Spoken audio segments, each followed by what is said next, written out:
찬송가 539장 너 예수께 조용히 나가 찬양하며 주님 앞에 나아가도록 하겠습니다. 찬송가 539장입니다.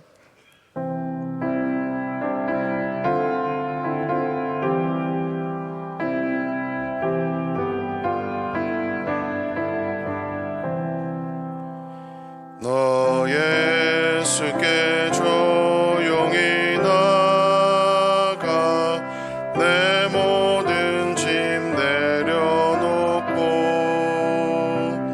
주 십자가 사랑을 믿어 죄사함을 너 받으라. 주 예수께 조용히 나가 내 마음을 쏟아놓으라. 늘은밀히 보시는 주님 그 은혜를 베푸시리. 주 예수의 은혜를 입어 내 슬픔이 없어지리. 내 이웃을 늘 사랑하여 너 받은 것 거저주라. 주 예수께 조용히 나가 내 마음을 쏟아놓으라. 늘은밀히 보시는 주님 그 은혜를 베푸시리. 주 예수를 친구로 삼아 늘 내 옆에 모시어라. 그 영원한 생명샘물에 내 마른 목 죽이어라. 주 예수께 조용히 나가 내 마음을 쏟아놓으라. 늘은밀히 보시는 주님 그 은혜를 베푸시리. 너 주님과 사귀어 살며 새 생명이 넘치리라. 아멘. 주 예수를 찾느니 앞에 참 밝은 빛 비추어라. 주 예수께 조용히 나가 내 마음을 쏟아놓으라. 늘은밀히 보시는 주님 그 은혜를 베푸시. 주 예수께 조용히 나가 주 예수께 조용히 나가 내 마음을 쏟아놓으라. 늘은밀히 보시는 주님 그 은혜를 베푸시리. 아멘. 우리 함께 기도하겠습니다. 부산복음화, 민족복음화, 세계복음화를 감당하는 제자들의 공동체 복음의 전초기지 우리 수영록교회가 되게 하여 주시옵소서. 이를 위해 앞장서시는 원로 목사님, 담임 목사님 가운데 엘리사연금의 7회와 영육간의 강건함과 성령의 충만함을 허락하여 주시옵소서. 함께 섬기는 모든 부교육자들과 전 세계로 파송받은 선교사님들에게 동일한 은혜를 허락하여 주시고 나라와 민족이 하나님 나라 대한민국 되도록, 코로나 상황이 속히 종식되도록, 남북이 평화적으로 복음적으로 통일되도록 교회 사역을 위해서도 함께 기도합시다. 바이블온 캠페인과 경주 수양관 완공과 행복나눔 전도 축제를 위해서, 마지막으로 여러분 자신을 위해서 하나님 이 새벽에 큰 은혜 주시도록 주여 한번 부르시고 함께 기도하겠습니다. 주여. 하나님 하나님 감사합니다. 부산복음화, 민족복음화, 세계복음을 감당하는 제자들의 공동체 복음의 전척이지 우리 수영록교회가 되게 하여 주시옵소서. 이를 위해 앞장서시는 원로 목사님, 담임 목사님 가운데 성령의 충만한 관리상금의 7배를 다하여 주시고 하나님 영육간의 강건함 허락하여 주시옵소서. 함께 섬기는 모든 무교육자들과 전 세계로 파송받은 선교사님들을 위해 동일한 은혜와 성령의 기름 부으심이 있게 하여 주시옵소서. 이 나라 이 민족 하나님 나라 대한민국 되게 하여 주시고 코로나 상황이 속히 종식되게 하여 주시옵소서.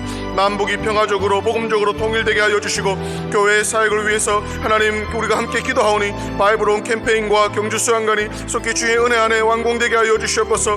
행복 나눔 전도 축제를 위해서도 기도합니다. 생명의 영혼을 위해서 끊이지 않고 우리가 나아가고 있사오니 하나님 예속적인 생명의 역사들이 우리 교회 안에 일어날 수 있도록 인도하여 주시옵소서. 하나님 이 새벽에 모인 우리 성도들 한 분 한 분의 삶 가운데 하나님 간섭하여 주시고 말씀하시고 이 새벽에도 하나님의 말씀이 임하며 믿음으로 반응하는 놀라운 새벽 될 수 있도록 주님 은혜를 허락하여 주시옵소서. 하늘문을 여시고 하나님의 음성을 들려주시고 하나님 각자의 삶 가운데 말씀을 임하는 놀라운 역사가 있게 하여 주시옵소서.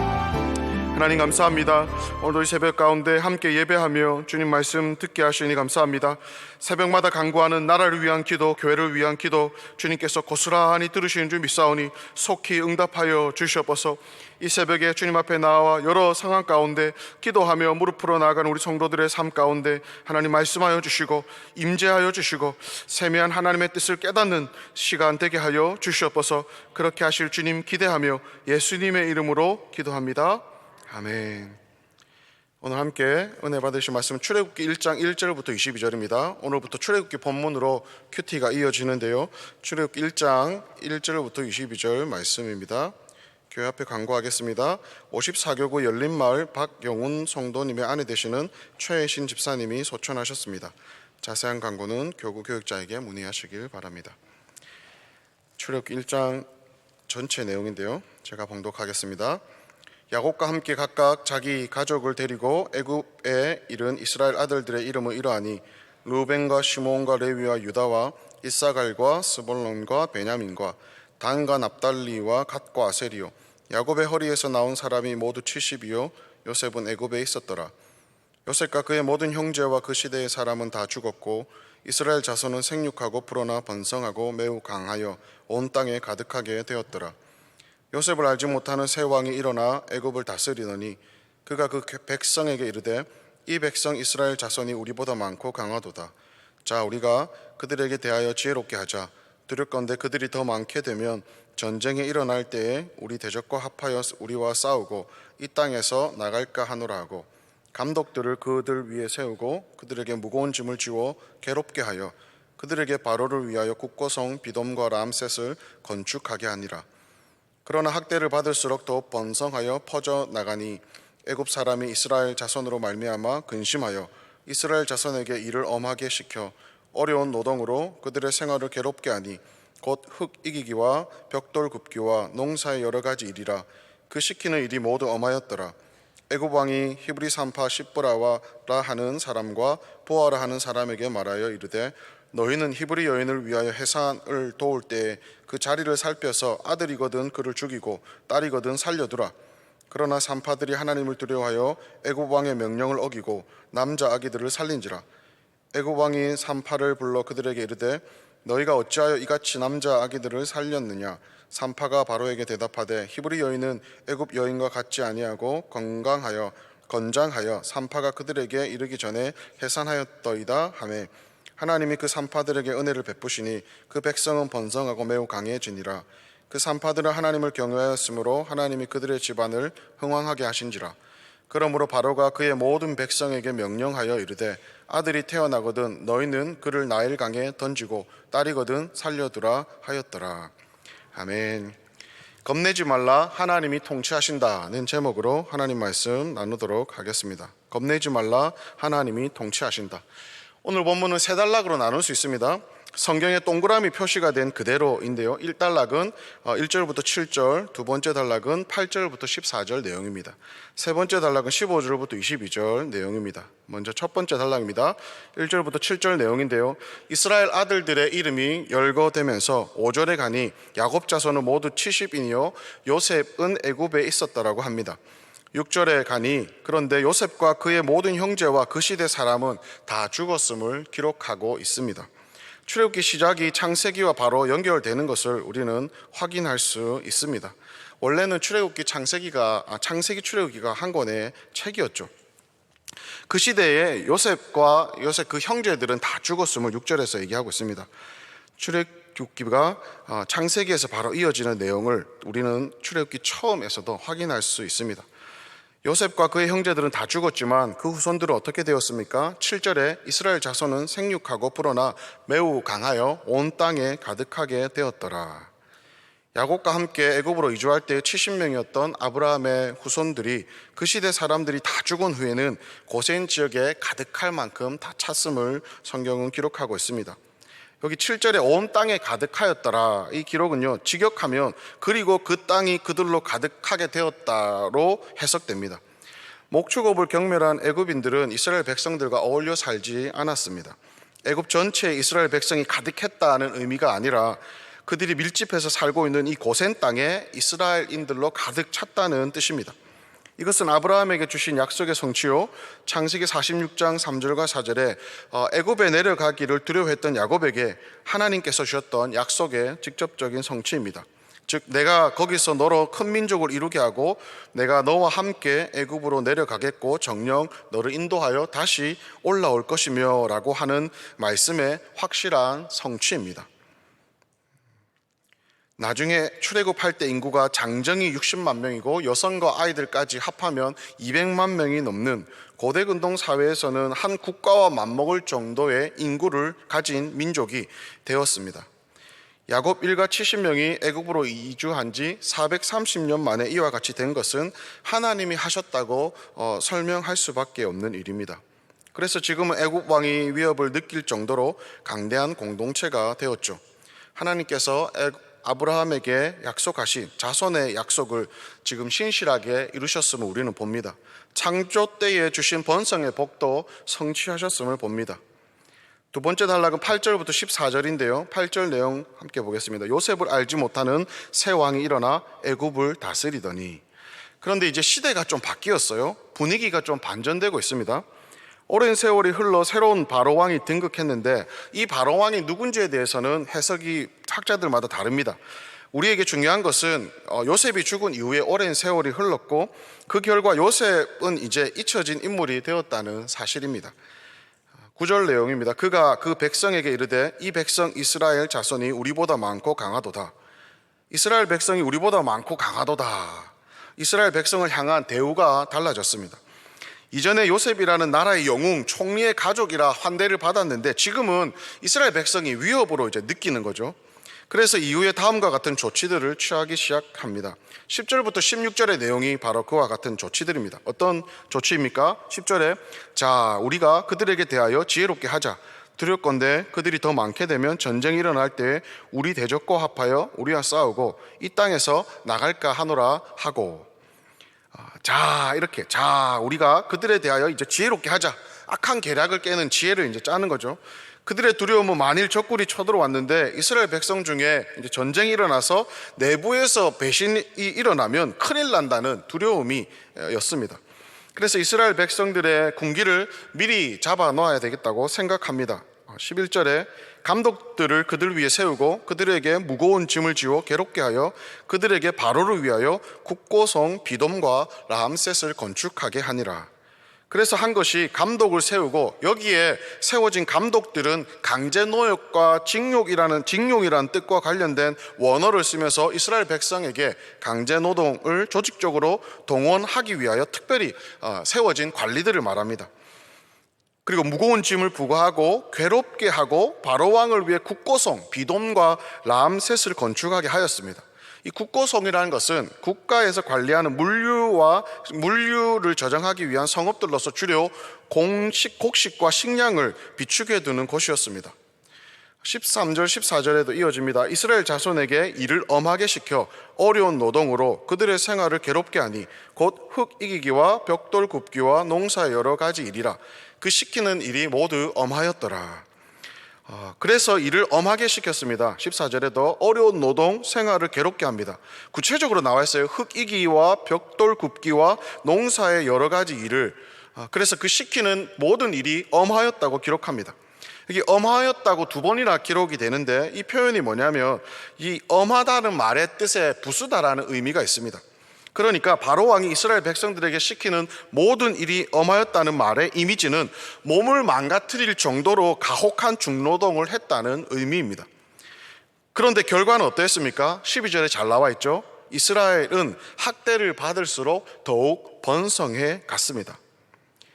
이스라엘 백성은 고센 땅의 풍요를 누리며 특혜를 받던 민족으로 살다가 이제는 중노동을 하는 노예 민족으로 전락했습니다. 대규모 토목 공사에 동원되어 강제 노역을 하고 있습니다. 유목이 본업인 이스라엘 사람들이 다른 지역으로 불려가서 농사마저 담당해야 했습니다. 애국 국가의 노동력의 상당 부분을 이스라엘 백성들이 감당하게 했습니다. 하나님 없는 세상은 어제의 친구가 오늘의 적이 되기도 합니다. 어제의 칭찬이 한순간 비난으로 바뀌기도 합니다. 애국 사람들의 모진 학대에도 불구하고 계속 성장해서 번성하는 이스라엘 백성들을 지켜보면서 애국 왕 바로가 이스라엘 백성들을 짓밟고 또 짓밟고 괴롭혀도 하나님의 역사는 방해받지 않습니다. 하나님이 하시는 일을 방해하기 위해 세상에 별일이 다 일어나도, 그래서 그 일이 위협받는 것처럼 보여도 절대로 하나님은 방해받지 않으십니다. 아멘입니까? 우리 하나님의 일은 방해받지 않으십니다. 세 번째 단락으로 이어집니다. 15절부터 22절인데요. 이제는 애굽 왕과 히브리 산파의 이야기로 이어집니다. 바로 왕이 두 명의 히브리 산파를 만납니다. 십브라와 부하만이 등장합니다. 모든 히브리 여인들의 출산을 이 두 명이 감당한 게 아닐 텐데, 바로 왕이 이 둘을 등장시켜 말을 전달한 것을 보면 이들이 아마 히브리 산파들의 대표자가 아닌가 추측됩니다. 바로 왕이 히브리 산파들에게 뭐라고 명령합니까? 16절에 히브리 출신 아기 중 남자는 다 죽이라, 나일강에 던져버려서 죽이라고 명령합니다. 강력한 한방이죠. 하나님의 일을 방해하려는 인간적인 술수들이 나옵니다. 산파들의 반응은 어떠했습니까? 17절에 보니까 그러나 산파들이 하나님을 두려워하여, 21절에 그 산파들은 하나님을 경외하였으므로, 그들은 하나님을 두려워했고 하나님을 경외했습니다. 따라서 그들은 애굽 왕 바로의 말을 어기고 남자 아이들을 살렸습니다. 산파들은 사람보다 하나님께 순종해야 된다고 믿었습니다. 사도행전 5장 29절에 예수님의 이름을 드러내지 못하게 하는 대제사장과 공회의 위협 앞에 사도들의 태도도 이와 같았습니다. 뭐라고 기록했냐면 사람보다 하나님께 순종함이 마땅하다, 사람보다 하나님께 순종함이 마땅하다 하면서 그들은 계속 담대히 복음을 증거했죠. 하나님이 저와 여러분의 왕이시고 하나님의 법과 뜻에 어긋나는 그 어떤 것도 우리는 따르면 안 됩니다. 히브리 산파들은 그랬습니다. 성경의 관심이 이 이름을 통해서도 우리가 확인을 할 수 있습니다. 이 바로 왕은, 대제국의 왕 바로 왕은 특별한 이름이 언급되지 않고 있습니다. 그런데 그 대제국의 왕과 비교할 수 없는 미미한 그 산파들은요, 이름이 실명이 거론되고 있는 거죠. 성경의 관심이 사람 눈에 보기에 대단한 왕에 있는 게 아니라 산파들에게 관심이 있는 것을 알 수 있습니다. 그들의 믿음의 행위와 순종에 대한 하나님의 응답은 무엇이었습니까? 20절에 보니까 하나님이 그 산파들에게 은혜를 베푸시니, 그리고 21절에 하나님이 그들의 집안을 흥왕하게 하신지라. 하나님이 은혜를 베풀어 주셨고 하나님이 그들의 집안을 흥왕하게 하셨습니다. 내가 순종하면 하나님이 내 주변과 집안도 흥왕하게 하십니다. 이 말은 반대로 하면 내가 불순종하면 집안과 내 주변이 불행해진다는 엄중한 의미도 있습니다. 성경에 그런 예들이 있죠. 창세기 12장에 아브라함이 하나님의 말씀에 순종하여 약속의 땅에 갔는데 거기에 기근이 있었습니다. 그래서 그 약속의 땅에 머물지 않고 눈에 보기에 풍요로운 애굽으로 내려갔는데 거기에 재앙이 임했죠. 결국에는 강제적으로 돌아오긴 했지만 순종의 사람, 복의 근원이 하나님 말씀하신 땅에 있지 않고 다른 곳에 갔을 때에 그 주변에 재앙이 임했던 것을 보게 됩니다. 우리가 요나도 알고 있습니다. 요나도 마찬가지죠. 요나가 불순종해서 다른 곳으로 갈 때에 배에 풍랑이 일어났죠. 선원들이 죽을 뻔했습니다. 요나가 불순종한 건데 선원들도 죽을 뻔했습니다. 요나가 그 배를 안 탔으면 풍랑을 만나지 않았을 것인데 요나의 불순종으로 다른 사람들도 죽을 뻔한 경험들이 있습니다. 우리가 잘 살아야 합니다. 심지어는 나라를 바꾸고 그 땅을 바꾸는 것도 하나님은 하나님의 백성들을 살펴보십니다. 역대하 7장 14절, 내 이름으로 일컫는 내 백성이 그들의 악한 길에서 돌이켜서 하나님의 법대로 살고 회개하여 주의 얼굴을 구하여 살면 내가 그들의 죄를 사할 뿐 아니라 그들이 사는 그 땅도 고치겠다고 주님이 약속하십니다. 대한민국 전 국민이 예수 믿고 구원 얻는 거 하나님 아버지의 마음 맞습니다. 그러나 모두가 예수 믿어야지 이 나라가 바뀐다고 성경은 얘기하지 않습니다. 내 이름으로 일컫는 내 백성, 너희들만이라도 죄짓지 않고 내 법을 따르고 하나님의 얼굴을 구하여 살면 내가 내 백성 너희들 때문에 그 땅을 고치겠다고 말씀하십니다. 베드로전서 2장 9절은 우리는 왕같은 제사장이라고 얘기합니다. 우리는 그와 같은 존재들입니다. 복의 근원, 축복의 통로가 순종의 자리에 있으면 주변과 가정도 함께 흥왕하지만 복의 근원, 축복의 통로가 불순종의 자리에 있으면 주변과 가정도 피곤해집니다. 하나님의 말씀에 순종만 하시는 저와 여러분 되시기를 주의 이름으로 축원합니다. 애굽 왕 바로가 결국에는 발악하면서 모든 이스라엘 남자 신생아들을 죽이라고 했습니다. 즉 이스라엘 히브리인들의 씨를 말라버리라는 의미죠. 그런데 그 가운데도 하나님은 모세를 태어나게 하셨고 죽음의 위협을 피해서 애굽 왕궁에서 바로의 그 왕궁에서 자라게 하셨습니다. 민족의 지도자로 키우셨습니다. 예수님 시대의 폭군 헤롯은 2살 아래의 모든 신생 아들을 죽이라고 했습니다. 그러나 하나님은 말구 위에 어린 아기 예수님을 탄생시키셨고 자라게 하셨고 인류의 구원을 이루셨습니다. 사탄의 방해가 아무리 극악무도해도 하나님은 여전히 통치하시며 하나님은 전혀 방해받지 않으신 줄 믿습니다. 오히려 사탄의 악한 계략과 술수들까지도 우리 하나님은 그분의 역사를 이루기 위해서 사용하시는 절대 주권자이십니다. 지금 우리가 이스라엘 수천 년의 역사와 결과를 알고 있기에 하나님의 이 약속이 어떻게 이루어졌는지를 지금 볼 수 있지만 당시 아브라함, 이삭, 야곱, 요셉 때까지만 해도 고작 70인이었어요. 민족을 이루겠다는 하나님의 약속을 받았지만 그들이 본 곳은 고작 70인이었습니다. 하나님이 실패하셨나요? 그들의 삶이 의미가 없었나요? 아닙니다. 하나님은 신실하게 자신의 언약을 그분의 시간에 맞추어서 이루어 가십니다. 내가 다 보지 못해도 내 삶의 순종을 그 역사의 한 조각으로 맞추셔서 사용하십니다. 우리는 믿음을 통해서 하나님이 이루실 역사의 큰 그림을 보지만 내 인생의 그 그림의 완성을 직접 보지 못하는 경우도 있습니다. 그러나 우리는 믿음으로 이루어질 일들에 대해서 함께 보게 됩니다. 많은 믿음의 선배들이 그렇게 살았죠. 히브리서 11장 1절, 믿음은 바라는 것들의 실상이요 보이지 않는 것들의 증거니.